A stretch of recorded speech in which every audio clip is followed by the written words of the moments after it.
When people imagine the daily life of a royal, they picture glittering chandeliers, cavernous halls filled with echoes of ceremony, and the kind of marble corridors where footsteps feel like they belong to history rather than living people. Yet the woman who carries one of the highest titles in the country seeks her sense of peace far from those gilded spaces. Her sanctuary stands behind weathered stone walls in the middle of rolling Cotswold hills, where the only crown that matters is a halo of morning light drifting across open pastures. The contrast is so striking that the first glimpse of this house feels like stepping into a hidden chapter of royal life, one that rarely makes headlines because it refuses to behave like a palace. The house does not announce itself with gates taller than a man or fountains designed to impress visiting dignitaries. Instead, it blends quietly into the land around it, as if it too has learned the value of discretion. Built of pale bathstone that glows softly during sunrise, the residence seems to prefer being part of the countryside rather than towering over it. That humility is not a flaw, it is a declaration. This place was never meant to be a stage, it was meant to be lived in. And that single difference reshapes everything about the atmosphere the moment one steps closer. Here, the rhythm of life is dictated not by ceremonial schedules, but by the sound of hooves on damp grass, the chatter of birds nesting in ancient trees, and the stillness that settles over the landscape at dusk. There are no formal guards standing as symbolic pillars of state. Instead, you sense a subtle layer of protection woven into the land itself. Woodlands placed thoughtfully around the property, fields stretching far enough to make curiosity a long walk rather than a casual choice, and an unspoken trust between the house and the people who maintain its privacy. It becomes immediately clear why someone who spends her public life surrounded by crowds would seek refuge here. This home allows her to exist not as a symbol, but as a person. What makes this sanctuary so compelling is that it stands in deliberate opposition to everything typically associated with royal life. It's an anti-Buckingham, not in rebellion, but in philosophy. Instead of marble staircases, there are worn steps that generations of boots have softened. Instead of formal drawing rooms staged for official portraits, there are cozy spaces where family photographs crowd the shelves and mismatched cushions gather on armchairs that look designed for comfort rather than decor. Instead of curated museum pieces, the walls hold watercolors of the surrounding hills, painted in colors that mirror the shifting seasons outside. Every room whispers that someone truly lives here, someone who values authenticity over spectacle. For a woman accustomed to spending large portions of her life fulfilling national obligations, this house offers something Buckingham Palace never could: the chance to close a door and feel the world fall silent. Here she is not performing duty after duty. She is reading in a quiet corner, tending to the animals she cares about, or walking across the land without a line of photographers waiting for her next step. The simplicity is not accidental. It is the foundation upon which the entire atmosphere of the home is built. And because simplicity is often misunderstood as lack of grandeur, the house seems to wear its understatement like a shield, revealing its beauty only to those who look closely. The first impression is not one of extravagance, but of purpose. Every fence, every path, every outbuilding hints at a lifestyle rooted in work rather than ceremonial presence. It is a farm, a riding center, a family residence, and a private retreat woven into one. The horses stabled nearby are not ornamental creatures brought out for photographs, but elite athletes trained on the very fields that stretch from the house's front steps. The livestock grazing across the pastures belong to rare native breeds preserved with the same dedication that one might give to a national treasure. This is a place built around passion, real, hands-on, physical passion, not around prestige. As the land opens wide around the house and the hills rise gently behind it, you begin to understand why this residence has never been marketed as a palace. It doesn't need to be. Its power lies in its quiet integrity, its refusal to pretend, and its ability to give a princess something far more valuable than grandeur: room to breathe. That alone explains why she returns here after long stretches of duty, why she chooses this place to unwind, and why it has remained the center of her private world for decades.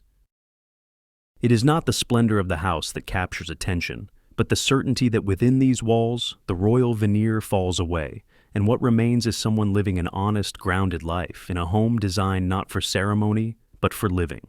The house rises from the Cotswold landscape with a kind of quiet certainty, as if it has always belonged to these hills, long before titles or ceremonies shaped the rhythms of royal life. Set within more than 700 acres of rolling countryside, the residence does not dominate its surroundings. It grows out of them.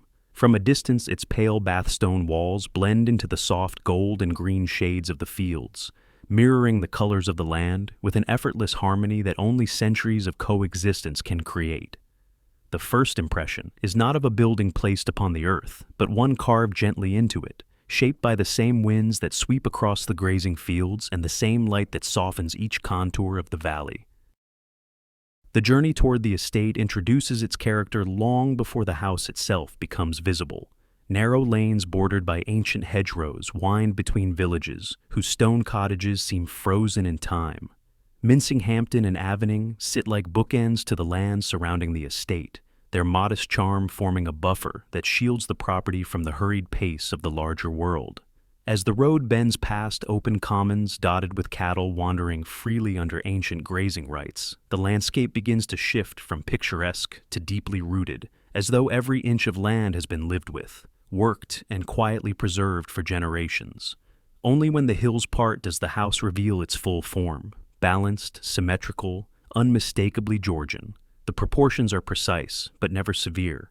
Tall sash windows reflect the shifting Cotswold skies, and the central block stands calmly behind its simple stone facade. There is no attempt to intimidate or impress with grandeur. Instead, the architecture communicates something subtler, a confidence that comes from refinement without excess.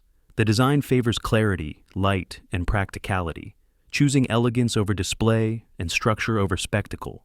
The materials deepen this sense of natural belonging. Bathstone, with its warm, honey-colored surface, carries the marks of centuries yet remains resilient. Sunlight gives it a gentle glow, and even on cloudy days it holds a quiet radiance, as if storing the memory of summer within its pores. The stone's texture, softened by rain and time, tells its own story, of builders who understood the landscape they worked with, and of owners who saw the value in preserving what could endure. Around the house, the land opens in wide, deliberate sweeps. Parkland stretches toward the horizon, with mature trees forming natural boundaries, their branches shaped by decades of wind. Small pockets of woodland protect the estate's privacy, turning it into a world within a world. Fields roll gently downward, stitched together by hedges that follow patterns older than the house itself. Every part of the layout, paths, paddocks, stables, and outbuildings, feels placed with intention, creating a sense of cohesion that only deep history can produce. What makes the property especially striking is how seamlessly its architecture and geography echo one another. The Georgian discipline of balance mirrors the measured slopes of the hills. The restrained facade reflects the modest charm of the villages nearby. Even the conservatory added in a later era seems to embrace the landscape rather than compete with it. The estate does not impose its will upon the land. It listens to it, adapts to it, and respects it. This natural harmony invites curiosity about the story behind such a residence. A house that fits so perfectly into its environment rarely emerges by accident. Its alignment with the contours of the hills, its materials chosen to echo the earth beneath it, and its calm, thoughtful design hint at a past shaped by careful decisions, changing hands, and evolving purposes. Standing in the quiet of the Cotswolds, where the breeze carries the scent of grass and distant wood smoke, it becomes clear that this serene silhouette did not simply appear. It is the result of centuries of choices, ambitions, and transformations. And the deeper one looks into its structure and setting, the more evident it becomes that the tranquil exterior masks a long and intricate history, one that began long before a princess ever sought refuge within its walls. Inside the house, the atmosphere shifts in a way that feels almost disorienting for anyone expecting the stiffness or ceremony typical of royal interiors. Instead of echoing halls designed to impress visitors, the rooms open softly, revealing a world built for living rather than display. The first thing that draws attention is not grandeur, but warmth. Light filters through tall sash windows and moves gently across furniture that has clearly been chosen for comfort, not prestige. Cushions are slightly softened at the edges. Tables carry the subtle marks of everyday use, and the scent of polished wood mixes with the faint trace of the surrounding countryside, drifting in whenever a window is left open. Family photographs sit in small clusters on mantels and side tables, their frames mismatched enough to suggest personal significance rather than curated aesthetics. Some capture informal moments, children leaning against ponies, muddy boots left at the edge of a stable, quiet smiles exchanged across a dinner table. Others show glimpses of the landscapes beyond the house, reinforcing the impression that life here flows naturally between indoor and outdoor spaces. These photos are not placed to remind guests of lineage or status. They are fragments of memory left where the family passes most often, pieces of a lived-in story. The walls themselves feel like companions in this narrative, watercolors depicting rolling hills, village lanes, and the estate's own fields hang in understated frames. Their colors are gentle, soft greens, light blues, muted golds, and they echo the tones visible from the windows, making the boundary between the house and the land almost invisible. Each painting appears chosen by someone who spends real time outdoors, someone who sees the landscape not as decoration, but as an anchor of daily life. Together, these watercolors form a quiet conversation between the past and the present, blending the heritage of the house with the rhythms of modern living. Despite its age, the house does not feel trapped in time. Subtle touches, updated lighting discreetly placed to preserve the character of old ceilings, modern fabrics chosen to complement antique furniture, carefully restored woodwork, hint at a thoughtful balance. Practicality guides every decision. Chairs sit at angles that suggest they are often used, not staged. A library holds books with worn spines rather than perfectly aligned volumes chosen for display. The conservatory carries the warmth of houseplants and sunlight, creating a corner that seems as welcoming on stormy days as it does in summer. Yet, the house never abandons its history.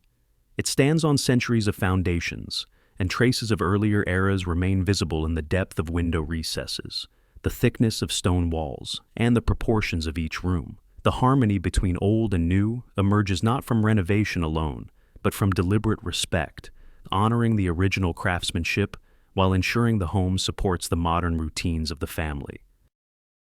The result is an interior where every element feels meaningful, where nothing is purely ornamental but everything contributes to a sense of continuity. Moving through these rooms, one begins to sense how the house shields its occupants from the pressures of public expectation.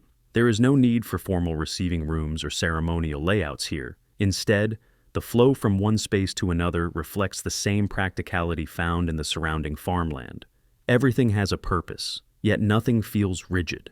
A fireplace may hold an arrangement of logs ready for a cold evening.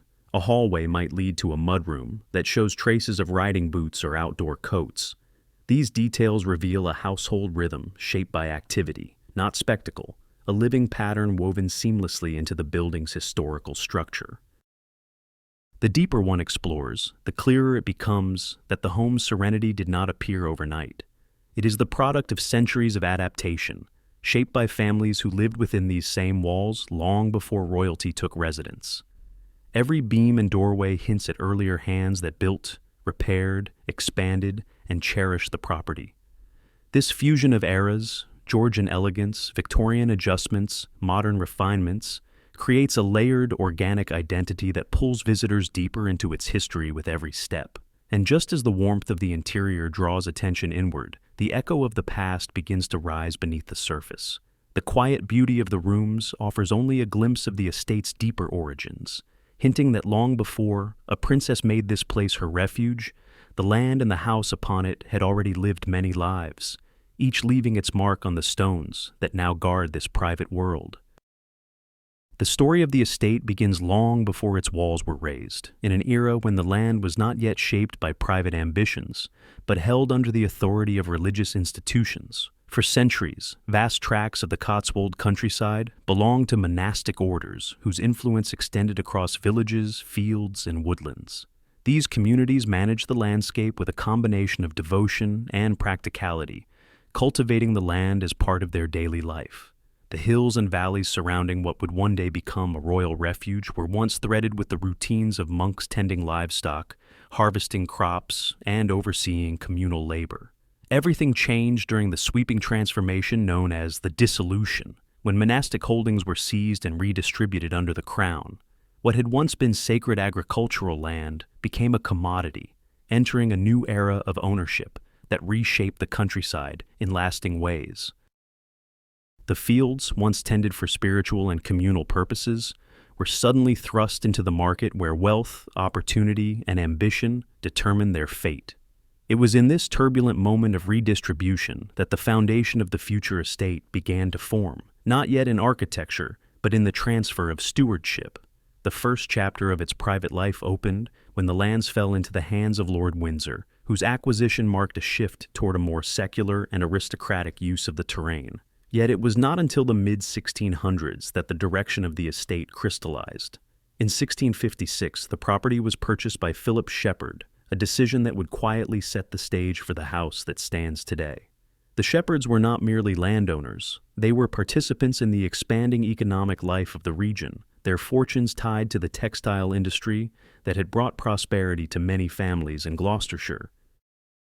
Philip's acquisition signaled the beginning of a long association between the Shepherd family and the land. They understood the value of these hills not as symbolic territory, but as a working asset, an environment where agriculture, trade, and opportunity intersected. Through their stewardship, the land began to take on the early contours of a planned estate. Boundaries were clarified, fields were arranged with intention, and the early framework of a country property began to emerge. Though no grand house yet stood on the site, the groundwork was being laid, literally and figuratively, for something far more enduring. The next decisive moment came almost a century later, when Philip's descendant Samuel Shepherd formalized the family's hold on the property in his will. Passing the central portion of the land to his brother Edward in 1770 created the conditions for a major transformation.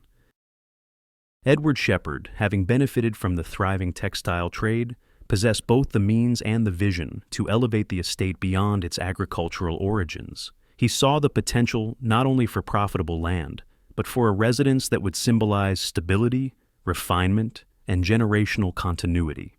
The century-long stewardship of the Shepherds had prepared the land for this moment. The fields had been shaped, the boundaries secured, and the identity of the property had begun to form. What Edward inherited was not a blank canvas, but a landscape already molded by centuries of monastic labor and hundreds of acres of organized farmland established under his family's guidance. All that remained was to give the estate its architectural heart. It was this mixture of history, opportunity, and economic success that convinced Edward to embark on a new endeavor: the construction of a proper Georgian house that would anchor the property and signal the arrival of a new era. In the years that followed, plans were drawn, foundations were laid, and the first stones of what would become a royal residence were carefully set into place. The land that had once served monks and farmers was now evolving into something more structured, more ambitious, and ultimately more lasting. This early period, stretching from monastic ownership to the Shepherd family's stewardship, marks the quiet beginning of the estate's long journey. And as the first walls rose from the hillsides, the property took its first true step toward becoming the house that would one day shelter a princess seeking privacy, purpose, and connection to the land. The transformation from farmland to a true estate began in earnest when Edward Shepherd turned his attention from the fields to the idea of creating a residence worthy of the landscape that surrounded it. Between 1771 and 1774, the hills of Gloucestershire witnessed the steady rise of walls that would come to define the property for centuries. The house was not conceived as a showpiece of aristocratic ambition, nor as a monument designed to overshadow its environment. Instead, its creation reflected the measured sensibilities of the Georgian era, an architectural philosophy grounded in proportion, restraint, and an appreciation for harmony over grandeur. Although official records never named a definitive architect, local history and stylistic clues point toward Francis Franklin of Chalford as the guiding hand behind the design. Franklin was known for interpreting Georgian principles with an eye for clarity and balance rather than opulence, making him an ideal choice for a family interested in refinement without overstatement. His approach can be seen in every aspect of the house's exterior, where symmetry reigns without rigidity, and where elegance emerges from precision rather than ornamentation.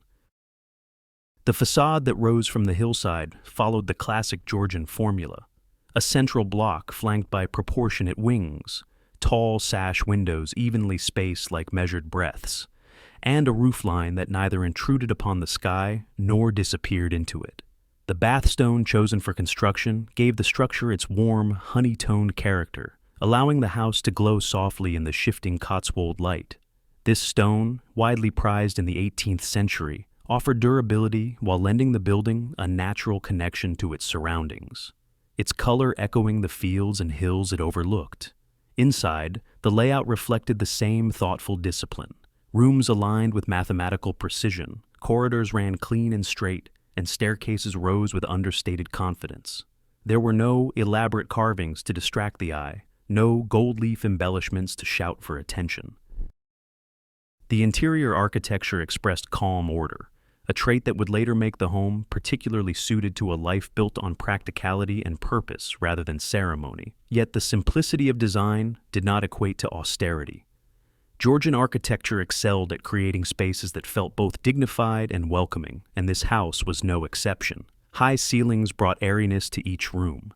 Generous windows filled the interiors with natural light, and the flow from one space to another encouraged movement without imposing formality. It was a house designed to be lived in, a rare quality among country residences of the period that often leaned toward theatrical presentation. What set this home apart from its contemporaries was its refusal to overreach. Many estates built during this era embraced decorative excess, adopting ornate facades and complex interior schemes intended to showcase wealth. But Edward Shepherd's vision, shaped by generations of practical land ownership, favored restraint. The result was a residence that carried the clarity of Georgian ideals without slipping into extravagance. It stood proudly, but not loudly, confident yet unpretentious. This foundational character would prove remarkably durable. As the house weathered changing fashions, shifting fortunes, and evolving ownership, its Georgian core remained steady. The very qualities that defined its creation, balance, proportion, and purposeful simplicity, became the essence of its identity. Long before royalty stepped through its doors, the house had already earned the quiet distinction of being the kind of place where history could unfold naturally, without distortion or theatrics. And as decades passed, this careful balance of design and setting invited new chapters. The understated elegance crafted in the 1770s laid the groundwork for future transformations, ensuring that when a new owner with different ambitions arrived, the house would not resist change but absorb it, with the same steady composure that had defined it from the beginning. When the estate passed into the hands of David Ricardo in the early 19th century, the house entered a new phase of its evolution, one shaped not by agricultural families or traditional country gentry, but by one of the most influential economic thinkers of his generation. Ricardo, whose theories would one day shape global discussions of trade, labor, and value, approached property with the same analytical precision he brought to his work. His wealth, earned through successful speculation and later fortified through intellectual acclaim, allowed him to view the estate not only as a residence, but as an opportunity to refine and elevate its architectural character. Ricardo was not a man drawn to empty opulence. His tastes leaned toward structures that communicated order, rationality, and substance, much like his writing. Yet he understood that the Georgian house he acquired, though elegantly composed, still possessed untapped potential.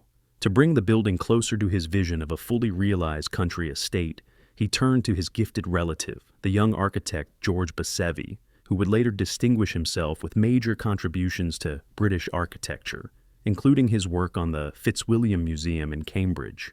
Bassevi approached the project with an eye that balanced innovation with respect. Rather than imposing a new identity upon the house, he sought to refine what already existed, strengthening its proportions and extending its structure without disturbing its harmony. The result was a renovation that subtly expanded the property's presence while preserving its essential character. His work added layers of architectural maturity, transforming the house from a well-designed Georgian residence into a more complex and distinguished estate. One of the most significant additions was the conservatory, a graceful structure of glass and delicate framing that introduced a sense of openness and light, linking the interior more closely with the surrounding landscape. More than a decorative flourish, the conservatory reflected the era's growing fascination with botany and natural science, aligning perfectly with Ricardo's intellectual inclinations. It created a transitional space where nature could be observed and enjoyed throughout the year, softening the boundary between the Georgian formality of the interiors and the expansive fields beyond. Basevi also refined the facades, adjusting proportions and introducing architectural details that subtly elevated the building's silhouette. These changes did not announce themselves with fanfare. Instead, they enhanced the house in ways that felt inevitable, as though the structure had always been meant to look this way. His work strengthened the estate's identity without burdening it with the weight of ostentation. It remained substantial, but not overbearing, elegant but not delicate, rooted firmly in the Georgian ideals of balance and clarity. Inside the home, Basevi's interventions continued this same quiet sophistication. Rooms were realigned to improve flow, structural elements were strengthened, and design details were introduced to enrich the interior without competing for attention. The house gained a newfound confidence, its spaces more coherent, its layout more refined, and its architectural language more mature. The transformation was not radical, but it was profound. The house emerged from the renovation with the assurance of a property that had reached the full expression of its potential. Under Ricardo's stewardship, the estate moved beyond its earlier identity as a well-placed family home. It became a cultivated residence that mirrored the intellectual and cultural shifts of its time. While the economist's tenure did not introduce grandeur for its own sake, it did elevate the house into a class of its own, a place where architectural refinement and philosophical clarity found a shared expression. As the 19th century progressed and generations passed, the estate carried the imprint of Ricardo and Basevi into the modern era. Their influence set the stage for everything that followed, ensuring that even as ownership changed and new priorities emerged, the house retained the quiet dignity they had shaped. By the time the 20th century arrived, the estate stood ready for yet another transformation, one that would eventually place it in the path of royalty and give it a role unlike anything its original builders could have imagined. Through the late 19th and early 20th centuries, the estate entered a quieter yet deeply influential chapter as it passed from one prominent family to another, each adding subtle layers to its character without disturbing the balance established by its earlier architects. After the era shaped by David Ricardo, the property found itself in the hands of owners whose fortunes, professions, and social circles differed dramatically from those of its previous custodians. Yet all shared a common appreciation for the house's understated elegance and rural serenity, ensuring its evolution remained thoughtful rather than dramatic. One significant transition came when the estate was acquired by Samuel Courtauld Langdale, known as SCLD, a man whose wealth was rooted in the thriving textile industry that had powered much of Britain's industrial rise. His connection to textiles created a poetic symmetry. The Shepherd family, who first envisioned the estate, had prospered in the same trade generations earlier. Under Courtauld Langdale's ownership, the house became a retreat for someone whose life oscillated between the intensity of business and the tranquility of the countryside. He was an art collector with refined sensibilities, and although he added personal touches to the home, he showed restraint, enhancing comfort without altering the architectural integrity established over the previous century. His tenure strengthened the estate's reputation as a haven for individuals who valued privacy, culture, and the quiet rituals of rural life. When Courtauld Langdale eventually passed the estate to his son-in-law, Lord Butler of Saffron Walden, the property entered a new intellectual orbit. Butler, a respected statesman, former Home Secretary, and distinguished academic leader as Master of Trinity College, Cambridge, approached the estate not as a symbol of prestige, but as a sanctuary from the demands of public life. For him, the house offered a retreat where reflection came more easily, far from the relentless responsibilities of political office and academic administration. Under the Butlers, the estate became a discreet gathering point for thinkers, scholars, and occasional political minds, never in a formal or strategic capacity, but in the natural way that any well-loved countryside home becomes a meeting place for conversations deeper than those held in official rooms. The house's Georgian proportions, softened by age and enhanced by taste, provided an atmosphere conducive to thoughtful dialogue rather than social display. Evenings might be spent near the fireplace with books stacked on side tables, or walking through the grounds where the rhythm of the land offered a companionable silence. What stands out about this period is the owner's collective choice not to impose radical changes. They maintained the estate with an eye for preservation, recognizing that its strength lay in the harmony of its architecture and its unpretentious character. Minor improvements, updates to utilities, careful repairs, enhancements to comfort, served to align the house with the needs of contemporary living, without compromising its integrity. The landscape, too, was cultivated with subtlety. Fields kept productive, woodlands maintained, pathways preserved along their historic lines. By the mid-20th century, the estate had settled into an identity that combined elegance with introspection. It was neither a showplace for wealth nor a relic frozen in time. Instead, it had become a sophisticated yet peaceful residence whose walls had absorbed decades of thoughtful stewardship. Each owner had understood the value of quiet refinement, guarding the property's character rather than reshaping it to match fleeting trends or personal ambition. As the 20th century progressed toward its latter half, the house stood at a crossroads. Its history had prepared it well, strengthened by Georgian design, enriched by Ricardo's enhancements, and preserved by generations of discerning owners. It had served as a home for industrialists, intellectuals, and statesmen, but its most defining transformation still lay ahead. The estate was ready for a new chapter, one that would carry its legacy into a realm few could have anticipated when the first stones were laid on the hillside. The house had been shaped by centuries of purpose and care, and all those quiet decisions had prepared it for the moment when it would soon pass into royal hands. In 1976, the estate entered the most defining moment in its long history when Queen Elizabeth II quietly set her sights on acquiring a country residence for her daughter that would offer something no palace or stately home could truly guarantee: privacy, purpose, and a life grounded in real work rather than ceremonial obligation. By then, the Queen understood her daughter's temperament better than anyone. Princess Anne was known for her determination, independence, and preference for substance over display. She needed a home that aligned with her values, not a stage set for royal pageantry. And within the rolling expanse of the Cotswold Hills, the Queen found precisely the environment that could provide that balance. The choice of this particular estate was not accidental. The house had already earned a reputation for quiet dignity, refined history, and architectural discipline. It was substantial without being ostentatious, elegant without the weight of grandeur, and rooted firmly in the traditions of English country living. Its surrounding farmland and woodland offered practical advantages: space for horses, ground for livestock, and natural contours that ensured privacy without imposing fortress-like security. The landscape itself acted as a safeguard, creating a buffer from public eyes while preserving the feeling of openness and freedom that Princess Anne cherished. Its location also held strategic appeal.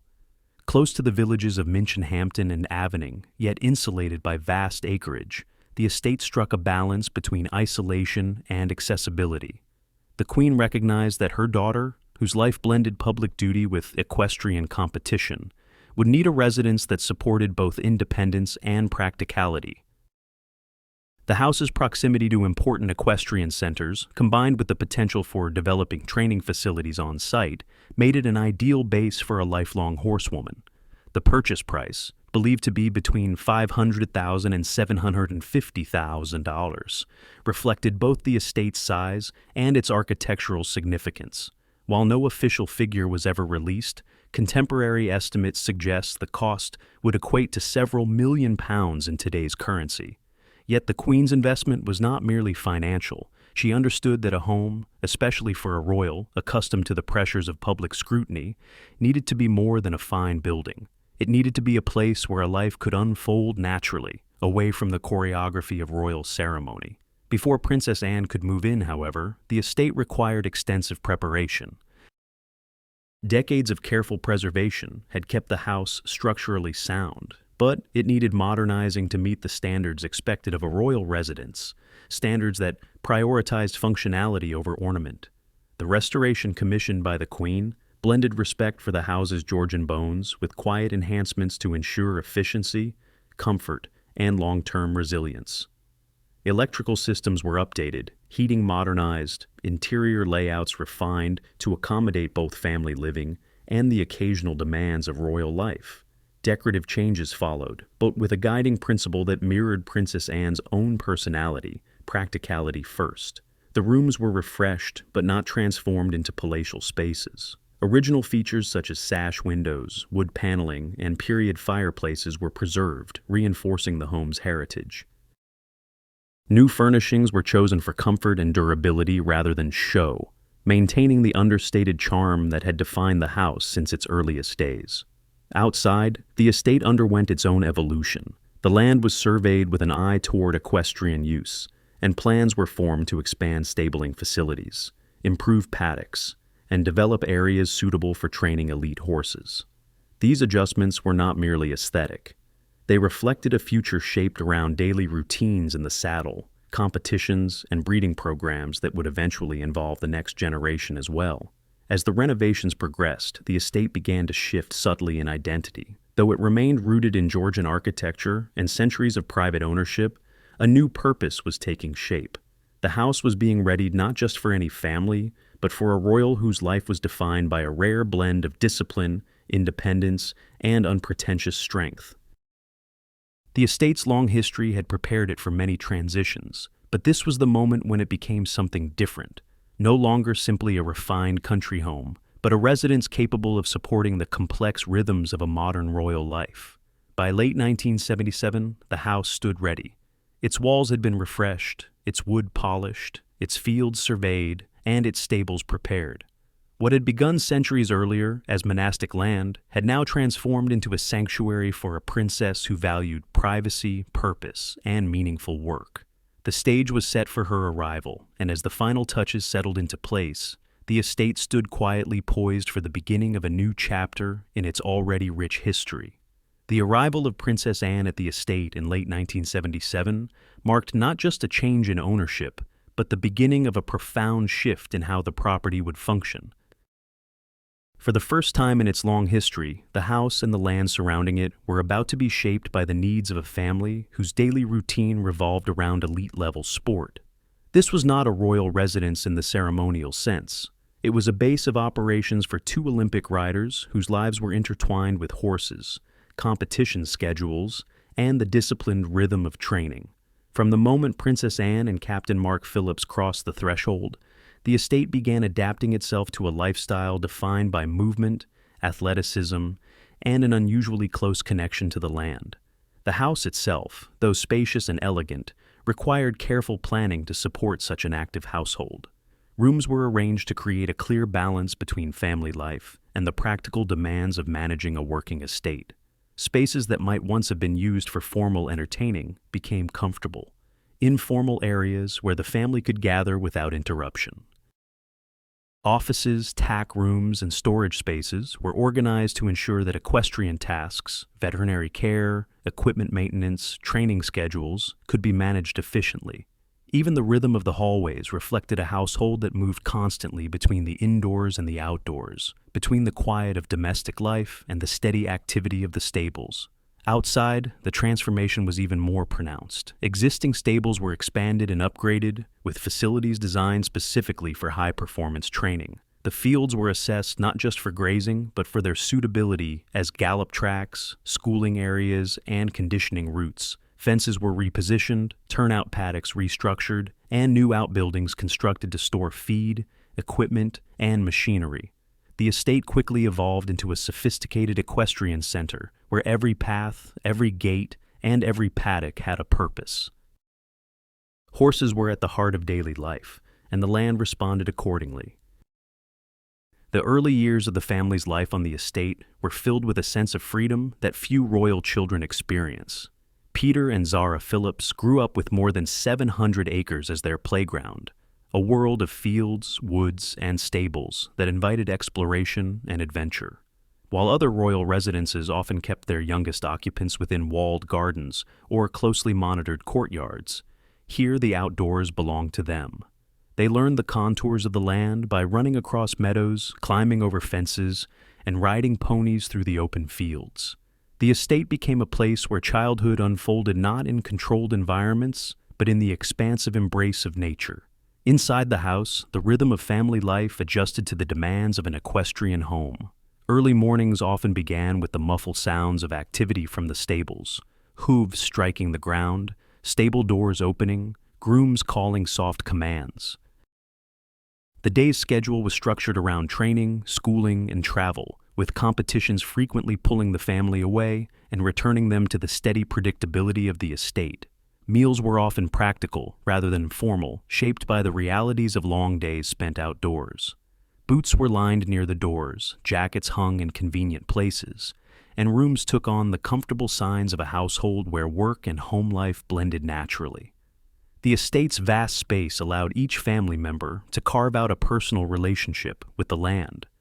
For Mark Phillips, the fields and forests offered terrain ideal for conditioning eventing horses, a landscape of inclines, open stretches, and wooded paths that tested stamina and versatility. For Princess Anne, the house became a retreat where, after fulfilling national duties, she could return to the discipline and satisfaction of hands-on work with the animals she loved. For the children, it became the backdrop to a childhood rooted in nature, activity, and an unusual degree of independence. What made the estate truly distinct during these years was the way the house and land seemed to reflect the family's identity. It did not demand ceremony or grandeur. It supported a life built on action, discipline, and the grounding presence of the natural world. The elegant Georgian rooms and the extensive outdoor landscape formed a seamless environment where royalty lived with the same routines and responsibilities as any serious equestrian family. The house absorbed the energy of this lifestyle without losing its heritage, evolving into a home that balanced centuries of history with the constant movement of athletic ambition. These early years of adaptation laid the foundation for the estate's future. The property was no longer simply a country residence. It had become a dynamic center of equestrian activity, a protective home for a growing family, and a place where royal life took on an unusually practical and grounded form. Far from the ceremonial halls of traditional royal estates, this house became the starting point of a new family story, one defined by work, discipline, and the enduring companionship between people, animals, and the land that shaped them both. As the family settled into life on the estate, the property began to evolve into something far greater than a private residence. What started as a practical home for two accomplished riders soon grew into a world-class equestrian center, an unlikely transformation for a Georgian house that had once been designed for quiet rural living. The land surrounding the estate offered the rare combination of space, terrain, and privacy needed for high-level eventing, and under Princess Anne's direction, those natural advantages were shaped into a training ground that would eventually attract riders from across the globe. The estate's fields, hills, and wooded edges became part of a vision that blended history with sport, tradition with athletic excellence. The rise of the Gatcombe horse trials marked the turning point. Established in the early 1980s, the event began as a modest competition organized on the rolling pastures surrounding the house. But the grounds, with their natural gradients and sweeping views, proved exceptional for cross-country courses. The land lent itself to challenges that mirrored the unpredictability of real terrain, dips that tested balance, long stretches that demanded speed, and wooded sections where precision became critical. It was the kind of setting that could elevate eventing from a technical sport into a spectacle, dynamic, dramatic, and deeply rooted in the English countryside. As word spread, the event grew rapidly in prestige. The house, once a quiet retreat, found itself at the heart of an equestrian gathering, unlike any other. Thousands of spectators began to line the fields each summer, drawn not only by the caliber of the competition, but by the unique atmosphere created by the estate itself. The Georgian facade, visible in the distance above the undulating landscape, became a familiar landmark on televised broadcasts of the competition. Its understated elegance formed an iconic backdrop, framing the energy of the sport with the calm authority of centuries-old architecture. The creation of the Festival of British Eventing soon followed, transforming the estate into the foremost eventing venue in the country. Unlike traditional sports arenas built with grandstands and infrastructure, Gatcombe's arena was the land itself, shaped over centuries, refined with care, and managed with a respect for both nature and sport. Riders described the terrain as challenging yet fair, with courses that demanded technical skill while rewarding boldness. The estate's natural beauty became as much a part of the competition as the riders and horses who tested themselves against it. Behind the scenes, the house functioned as the command center of this equestrian world. While spectators gathered outside, the interior rooms served practical roles, coordinating schedules, housing officials, hosting briefings, and supporting the enormous logistical effort required to manage a competition of this scale. Throughout the event, the house remained what it had always been, calm, grounded, and functional, its Georgian walls absorbing the activity with the same quiet resilience they had shown for centuries. For the Princess Royal, the estate's transformation into an international sporting venue was not a matter of prestige, but an extension of her lifelong commitment to equestrianism. The land became a stage not for ceremony, but for excellence. As the event grew, the estate itself adapted. Temporary structures rose each summer to accommodate the crowds, only to disappear again once the competitions ended. The fields were meticulously maintained, ensuring they could withstand both heavy use and unpredictable weather. New routes were planned, jumps redesigned, and layouts refined, with Princess Anne often contributing her own ideas based on decades of experience. Each course reflected her understanding of the sport, the need for challenge tempered by fairness, the thrill of unpredictability balanced by thoughtful design. Yet, even during the busiest weekends, the estate never lost its essential character. Unlike commercial venues built to host thousands year-round, Gatcombe remained a private home, its boundaries carefully maintained, its tranquility restored as soon as the final horse left the field. The event did not overwhelm the property. Instead, it became a recurring chapter in the estate's seasonal rhythm, a few days each year when the quiet fields transformed into the beating heart of the equestrian world. What made this transformation remarkable was the seamless fusion of sport and heritage. The house, with its centuries of history, did not stand apart from the competitions as a distant relic. It participated in them, not through change, but through presence. The land surrounding it carried the imprint of its past, while the riders and spectators brought new life to its slopes. Together, they created an atmosphere impossible to replicate anywhere else, a place where history informed the sport, and the sport breathed energy into history. By the time the Festival of British Eventing reached its peak, the estate had become synonymous with excellence. Top riders from every corner of the world recognized the property not only as a competition venue, but as a legacy site, where the traditions of British equestrian culture converge with modern athletic ambition. And at the center of it all stood the house, unchanged in spirit, yet enriched by the role it now played in the sporting world. With each passing year, the estate's dual identity became more firmly established. A private royal home and a global equestrian landmark coexisting with an ease that seemed almost effortless. It was a balance shaped by vision, sustained by dedication, and made possible by the unique nature of the land itself. A harmony between sport, history, and family that could only have emerged here on the quiet hills where a Georgian house had once been built for simpler purposes. As the estate continued to evolve, its role expanded far beyond that of a single grand house surrounded by sweeping grounds. It gradually transformed into a multi-layered family enclave, a place where new buildings, restored cottages, and repurposed farm structures created a living network around the central Georgian residence. The most significant step in this transformation occurred in 1978, when Aston Farm, an adjoining property to the east, was acquired, adding valuable acreage and a cluster of buildings that would fundamentally reshape the estate's future. With this addition, the property grew not only in size, but in identity, gaining the flexibility to serve as a true generational home. Aston Farm came with its own history and functional structures, including stables, agricultural buildings, and cottages that could be adapted for the family's changing needs.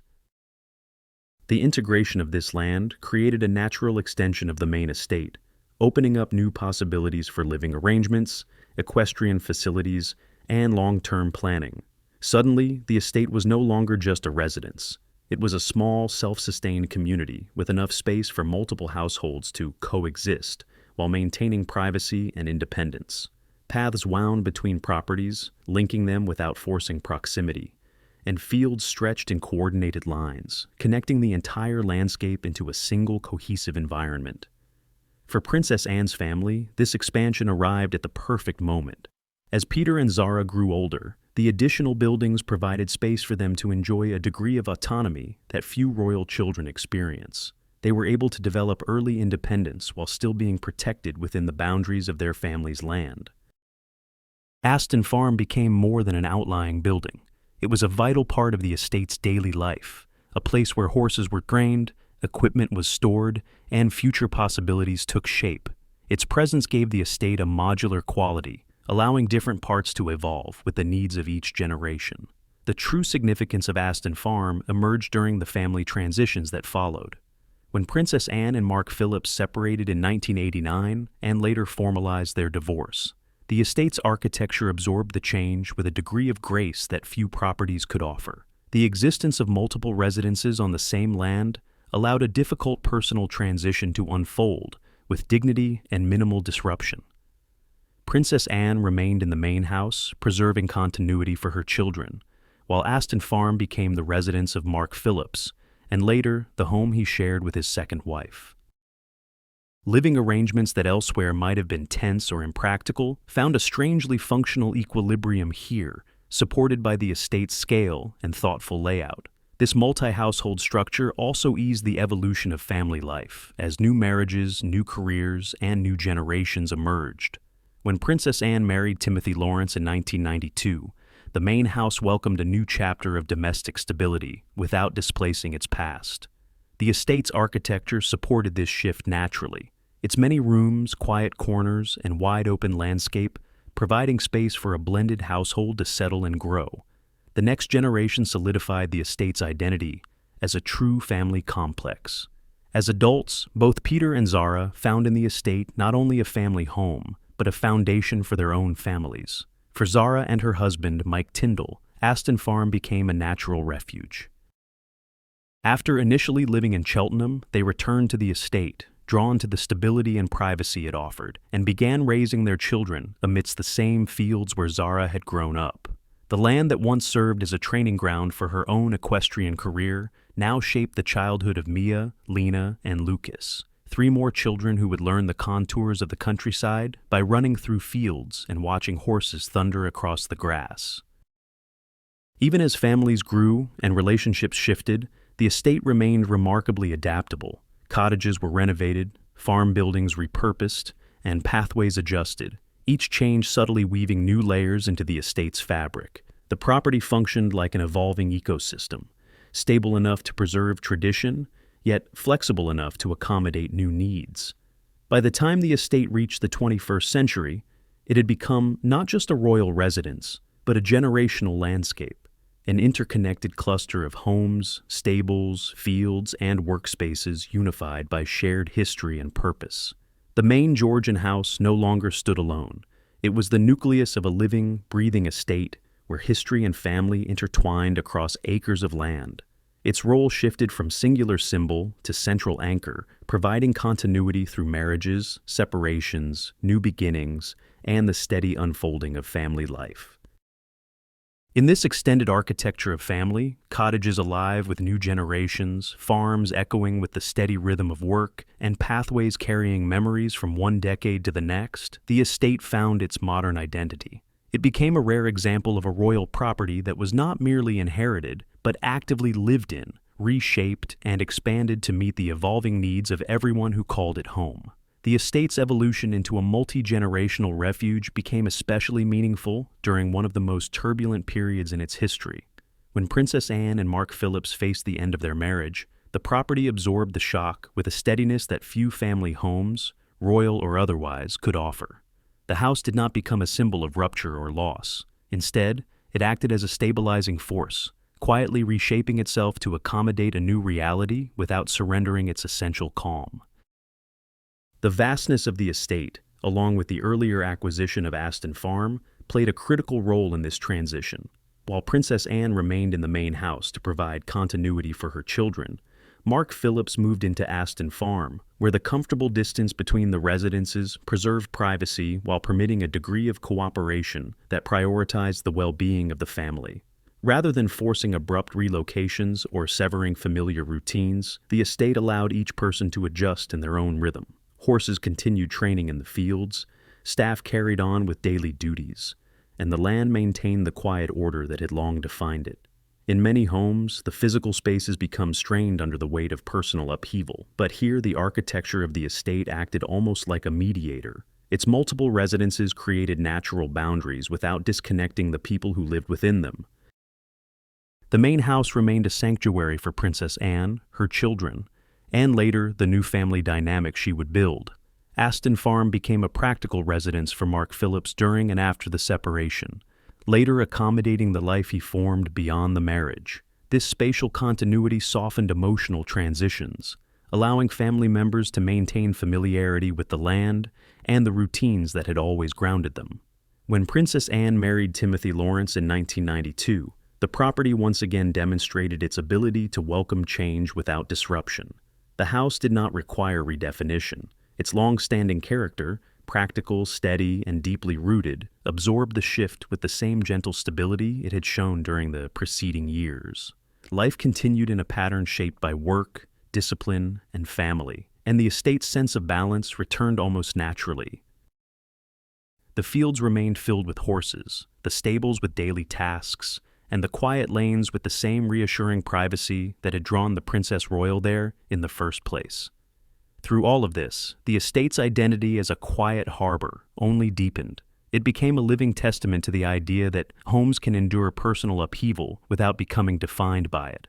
Its calm did not come from ignoring difficulties, but from continuing to function with purpose and clarity. While headlines elsewhere focused on royal tensions, the estate remained untouched by spectacle. It stood as a reminder that a home shaped by practicality and authenticity is better equipped to navigate life's storms than one built on ceremony and image. As the 21st century unfolded, the estate entered yet another chapter, one that blended its history with an increasing commitment to sustainability. Today, the property functions as a living, breathing organism, constantly evolving to reflect modern values without compromising its heritage. Rare livestock breeds roam the fields, Gloucestershire old spot pigs rooting contentedly beneath fruit trees, White Park cattle grazing across open pastures, and traditional Wiltshire horn sheep moving in quiet rhythms that echo centuries of English farming. These animals are not kept for show. They are part of a carefully managed conservation effort that protects genetic diversity and traditional agricultural ecosystems. The estate's farmland, once shaped by monastic routines and later by Georgian structure, now serves as a model of environmentally conscious management. Organic methods reduce reliance on chemicals, while rotational grazing helps preserve soil health across the expansive acreage.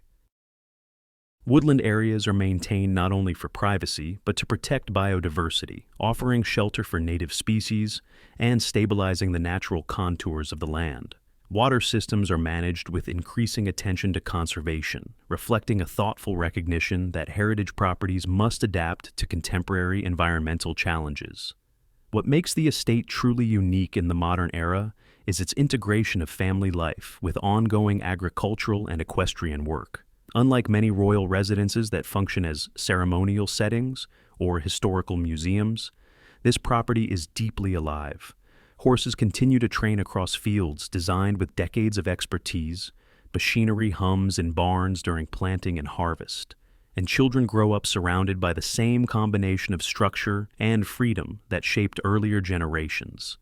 The estate remains practical, dynamic, and fully engaged with the cycles of the land. Even its historic buildings have adapted to modern demands. The main house retains its Georgian soul, yet its living spaces support a contemporary family whose routines blend royal obligations with hands-on work. Aston Farm and the surrounding cottages have been modernized just enough to ensure comfort while preserving the integrity of their architecture. Each structure contributes to the estate's ecosystem, housing family members, supporting equestrian operations, or serving as functional hubs for agricultural management. Through this seamless blend of heritage and innovation, the estate has become a symbol of resilience, not because it resists change, but because it accommodates it with grace. It remains, after centuries of ownership, a rare example of a historic property that has not fossilized into nostalgia. Instead, It continues to grow, adapt, and serve the people who call it home, proving that a house with deep roots can still evolve, and that history, when respected rather than preserved as spectacle, can enrich daily life rather than constrain it. Here, in the heart of the Cotswolds, the estate stands as it always has, practical, grounded, and quietly extraordinary. A place where past and present coexist, not in competition, but in perfect, enduring balance. The deeper the estate moved into the modern era, the more its defining qualities, silence, privacy, and a near-invisible security presence set it apart from every other royal residence in Britain.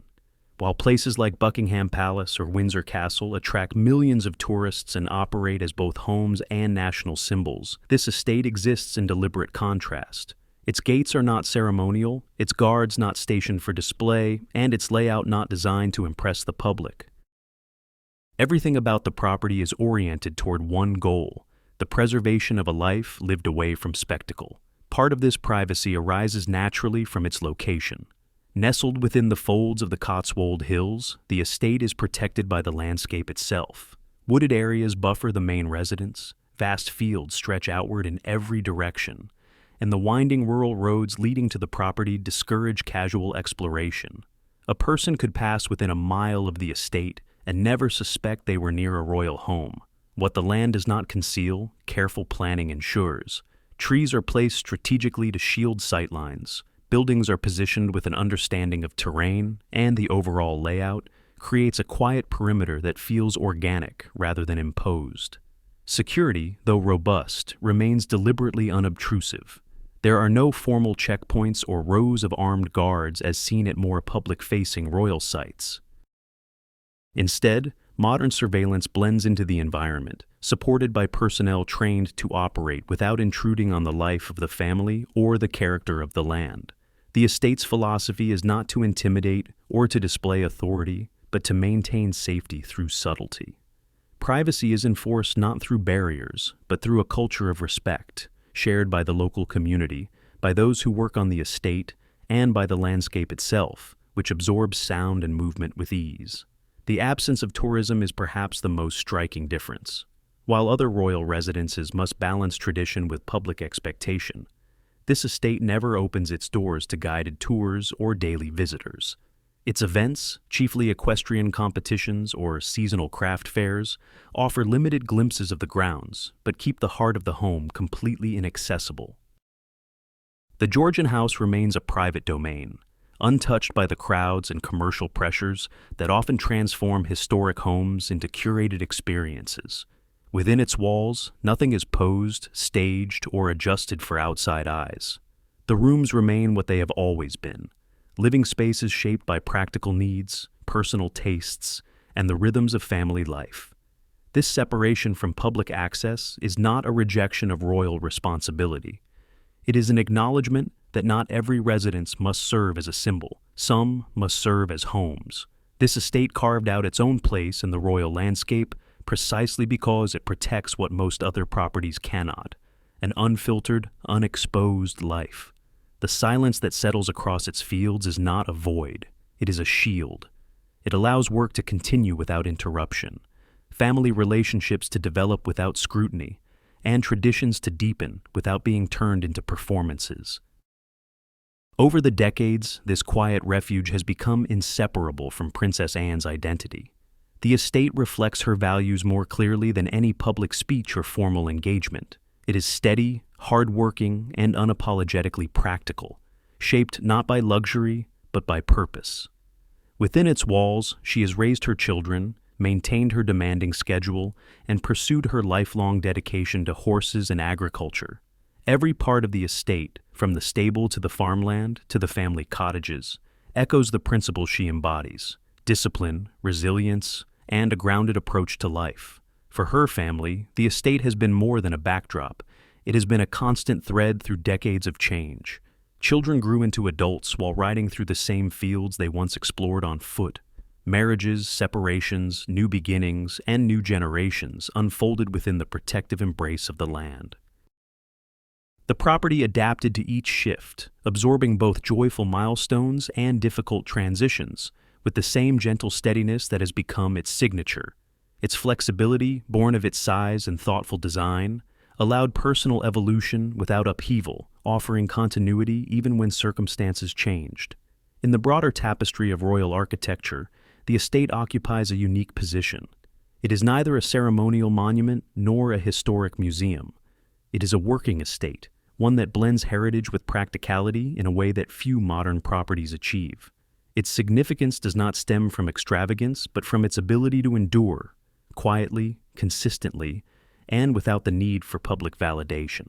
It demonstrates that royal history can live not only in stone arches and gilded ceilings, but in fields plowed each season, in stables filled at dawn, and in the familiar creak of floorboards that have supported generations. Today, the estate stands as a testament to the idea that strength does not always announce itself. Sometimes it is found in the humility of a well-kept farmhouse, the precision of an equestrian course, or the steady glow of a Georgian window at dusk. It is found in the routines of a family who have shaped the land as surely as it has shaped them. And it is found in the quiet endurance of a place that has survived centuries of change, not by resisting transformation, but by embracing it with purpose. The story of the estate is far from finished. Its fields will continue to echo with hoofbeats. Its cottages will continue to shelter new generations. And its house will continue to stand with the same calm confidence that has defined it for more than 200 years. Its legacy is not one of grandeur, but of integrity, a reflection of the princess who made it her home, and of the land that continues to carry her family's history forward, season after season, with unwavering grace.